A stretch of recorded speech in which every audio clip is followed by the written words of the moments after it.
Saudara polisi menangkap pembacok mantan Ketua Komisi Yudisial Jaja Ahmad Jayus dan putrinya. Pembacok menggunakan celurit untuk melukai Jaja di kediamannya di Bandung, Jawa Barat.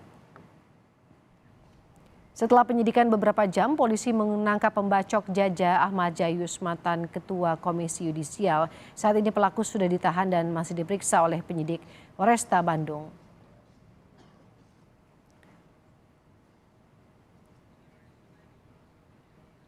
Kami mendatangi rumah yang kami duga ternyata motor tersebut digunakan oleh adik iparnya, yaitu tersangka saudara A. Kami mendatangi ke rumahnya saudara A, kami lakukan penyelidikan, bertemu dengan istrinya. Istrinya menyampaikan bahwa pada pukul 19.00 tersangka pulang ke rumah dengan baju berlumuran darah.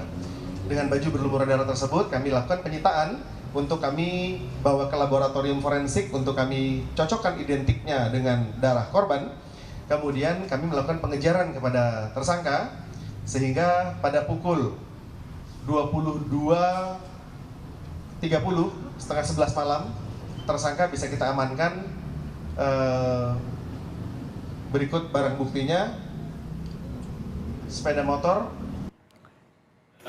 Pada Selasa sore, mantan Ketua Komisi Yudisial KY Jaja Ahmad Jayus dibacok oleh orang tak dikenal di kediamannya di Bandung, Jawa Barat. Jaja terluka di bagian leher belakang dan kini dirawat di rumah sakit. Apa motif tersangka melukai mantan Ketua Komisi Yudisial Jaja Ahmad Jayus? Kita temui rekan Fida Alatas di Polresta Bandung saat ini. Fida, selamat siang. Apa motif tersangka? Apakah sudah diketahui dan apakah ada kaitannya dengan urusan kehakiman? Ya, selamat siang Wur dan juga saudara. Polisi memastikan bahwa kasus pembacokan mantan Ketua Komisi Yudisial Jaja Ahmad ini tidak ada kaitannya dengan urusan kehakiman. Hal tersebut disampaikan dalam rilis pelaku pembacokan mantan Ketua Komisi Yudisial pagi tadi. Berdasarkan hasil penyelidikan, polisi menyebut bahwa motif pelaku ini adalah pencurian dengan kekerasan lantaran pelaku saat ini tengah terjerat hutang. Dan berdasarkan keterangan dari pihak kepolisian juga bahwa pelaku ini tidak mengetahui bahwa korban ini merupakan mantan Ketua Komisi Yudisial. Namun lebih lengkapnya terkait kasus pembacokan mantan Ketua Komisi Yudisial ini, Wara dan juga saudara, sudah bersama kami Kapolresta Bandung, Kombes Kusworo Wibowo bersama kami. Pak, selamat siang Pak. Selamat siang, Assalamualaikum warahmatullahi wabarakatuh. Waalaikumsalam warahmatullahi wabarakatuh. Pak, bisa dipastikan bahwa motif dari pelaku ini tidak ada kaitannya dengan kemudian urusan kehakiman ya Pak, yang barusan disampaikan dalam rilis pagi tadi. Ya, betul. Bahwa kejadian pada tanggal 28 Maret 2023 pukul 15.30, alhamdulillah dalam kurun waktu kurang dari 10 jam, tepatnya pukul 22.00 kami bisa amankan tersangkanya. Berdasarkan semenjak kami dapatkan informasi awal, kami langsung datang ke TKP, kami serap berdasarkan golden time yang kita punya, saksi-saksi kunci kami dapat, dipadukan dengan CCTV, kemudian kami lakukan rangkaian penyelidikan dan kami bisa dapatkan dugaan identitas si pelaku, sehingga kami bisa dapatkan motifnya, bahwa yang bersangkutan ini memiliki hutang kepada pimpinan perusahaannya, di mana yang bersangkutan bekerja di perusahaan roti. Ada 2 minggu hasil penjualan roti yang tidak dia setorkan ke pimpinannya salah satunya, dan hutang-hutang lain yang total hutangnya sekitar 7-8 juta. Untuk bisa menutupi hutangnya, yang bersangkutan juga menggadaikan handphone milik keponakannya tanpa sepengetahuan keponakannya, sehingga pada saat sore hari anaknya pulang sekolah diharapkan handphonenya sudah bisa ditebus, sehingga ponakannya tidak tahu kalau itu digadaikan oleh pamannya. Untuk itu yang bersangkutan niatnya melakukan pencurian.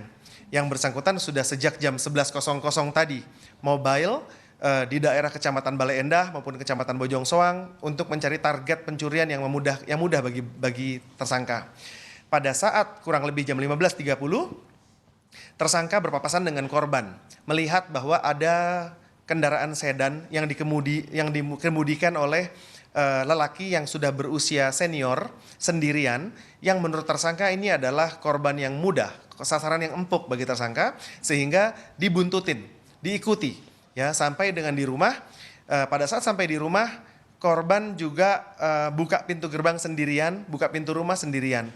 Ini semakin membuat matang si tersangka untuk melakukan aksinya, semakin yakin bahwa laki-laki senior tinggal dalam rumah seorang diri, ini merupakan target yang mudah. Sehingga pada saat tertangkap di CCTV tersangka sedang menunggu, itu sebetulnya mempersilahkan korban masuk ke dalam rumah.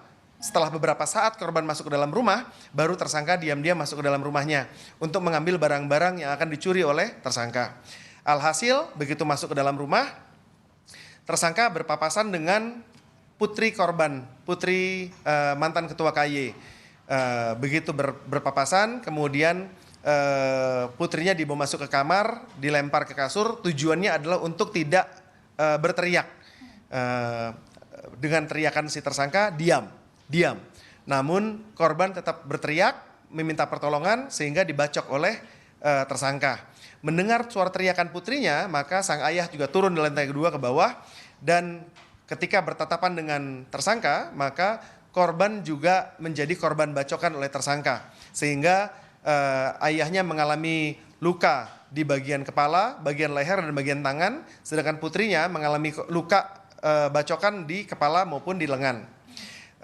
Setelah ada teriakan minta tolong dari korban, warga masyarakat sekitar mulai berdatangan. Ketika warga masyarakat mulai berdatangan, tersangka melarikan diri menggunakan sepeda motornya tanpa membawa barang curian apapun dari rumah korban.